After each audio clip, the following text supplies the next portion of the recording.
Bonjour. Pour qui roule l'association Femmes Azadi? L'objectif ici est de dévoiler la face cachée de l'activité de plusieurs associations ou collectifs qui sont étroitement liés entre eux et qui agissent en France avec l'écran de royalisme, mais pour le compte du régime iranien. L'association Femmes Azadi en est une. Elle a fait apparition sur les réseaux sociaux le 12 novembre 2022. Les ficelles de cette association sont tirées par une femme qui s'appelle Mona Jafarian, ici en chemise blanche. Alors, qui est Mona Jafarian?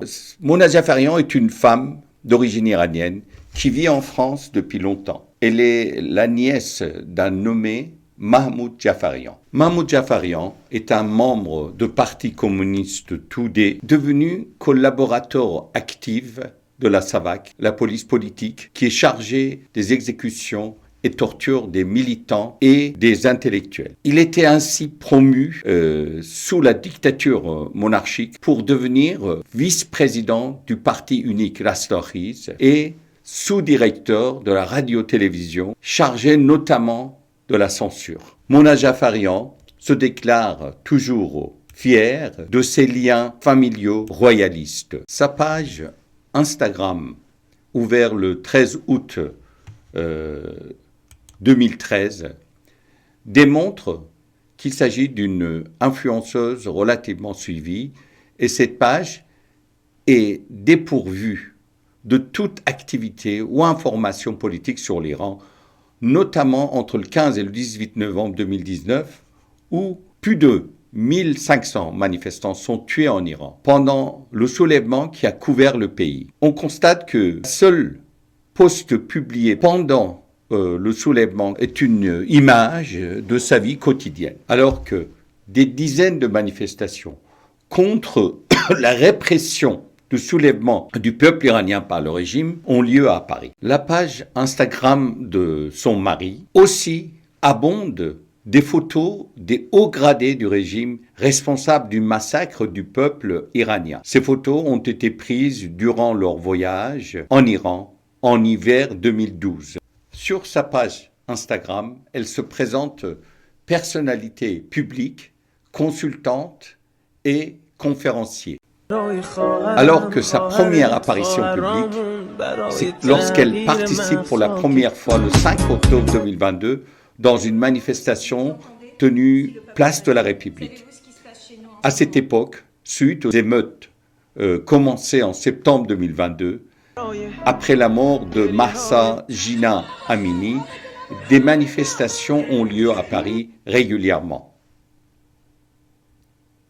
Le 28 octobre 2022, un tweet de la présidente du Comité parlementaire pour un Iran démocratique, le CPID, faisant état de la tenue d'un colloque à l'Assemblée nationale en soutien au soulèvement en Iran et le combat des femmes pour la liberté est pris à partie par une bande organisée sur les réseaux sociaux qui essaie d'harceler et intimider les parlementaires à l'origine de cette initiative et d'avoir soutenu un message vidéo de Mariam Rajavi, la présidente élue du Conseil national de la résistance iranienne, le CNRI, à cette occasion. Soit dit au passage que le CPID est un collectif de députés actif depuis plus de 15 ans et dont des initiatives ont obtenu le soutien d'une majorité de députés, parmi lesquels 5 présidents de groupe. Quelques jours plus tard, Mona Jafarian diffuse une clip vidéo sur sa page Instagram pour se vanter d'être à l'origine de cette attaque. Une vidéo rapide pour vous tenir au courant de ce qui s'est passé avec les députés qui avaient annoncé un soutien au Moudjahidine, donc vous rappelez cette organisation terroriste islamiste ennemie des Iraniens. Grâce à la mobilisation qu'on a eue, grâce à tous vos tags, etc., ce clip est aussitôt dénoncé par la diaspora iranienne. On ne comprend pas, alors que le peuple iranien est violemment réprimé dans la rue, pourquoi quelques individus oublient le régime et s'en prennent à l'organisation d'opposition le plus structurée dans la lutte contre le régime iranien et les parlementaires qui le soutiennent. Mona Jafarian s'éclipse. Elle réapparaît de nouveau avec quelques autres femmes dans un vidéoclip le 12 novembre 2022. c'est le début d'une activité associative au nom du collectif Femmes Azadi qui prétend soutenir la révolution des femmes en Iran, tout en essayant d'influencer des manifestations à Paris, des médias ainsi que des élus. Femmes Azadi multiplie les activités de diabolisation contre l'opposition principale dans tous les domaines. L'objectif est de neutraliser l'activité de la résistance iranienne. Cependant, elle continue ses activités lucratives. Mona Jafarian tente de vendre ses produits en abusant du nom des victimes de la révolution en Iran.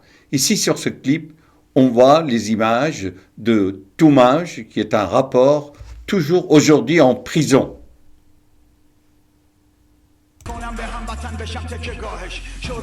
Bonsoir, j'espère que vous allez bien. Moi ça va, je vous fais des stories un peu tard ce soir parce que c'était une journée super mouvementée. J'ai trop hâte de vous raconter demain parce qu'on a mené une sacrée action coup de poing ce soir devant l'Assemblée nationale. Donc, sacrée action coup de poing devant l'Assemblée nationale. C'était trop bien. Mais surtout, je voulais vous parler de l'offre de Brain Effect. Donc, comme vous savez, l'aiguille de Caire, bon là, j'en ai plus beaucoup dans celui-là. À chaque fois que vous me faites des retours, 30% sur le site Brain Effect, dès 80 € demain. Et j'ai trop de trucs à vous raconter demain. Bye bye. En même temps, le collectif montre de signes clairs d'adhérence au mouvement royaliste instigé par le régime des mollahs, afin de semer des discordes entre les groupes d'opposition et de répandre le doute sur la principale organisation de résistance aux mollahs, les Moudjahidines du peuple d'Iran, l'OMPI. Suite à la répression brutale qui diminue les manifestations de rue en Iran, Femmes Azadi rétrécit aussi ses activités et réapparaît carrément comme un instrument perturbateur au service de Téhéran. Le 24 février 2024, une douzaine de hooligans composés des membres de ces collectifs, y compris des éléments de Femmes Azadi, s'en prennent à des participants d'une conférence organisée par les associations proches du Conseil national de la résistance iranienne dans la salle Mutualité de Paris.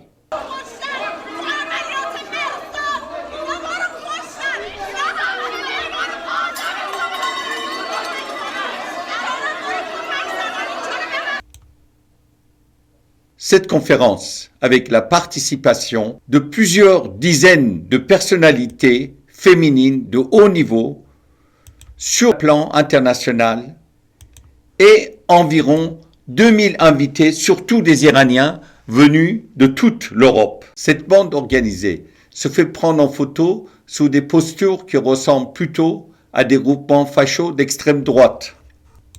Très loin de l'image d'une association de défense de droits des femmes dont elle se présente. Merci pour votre attention.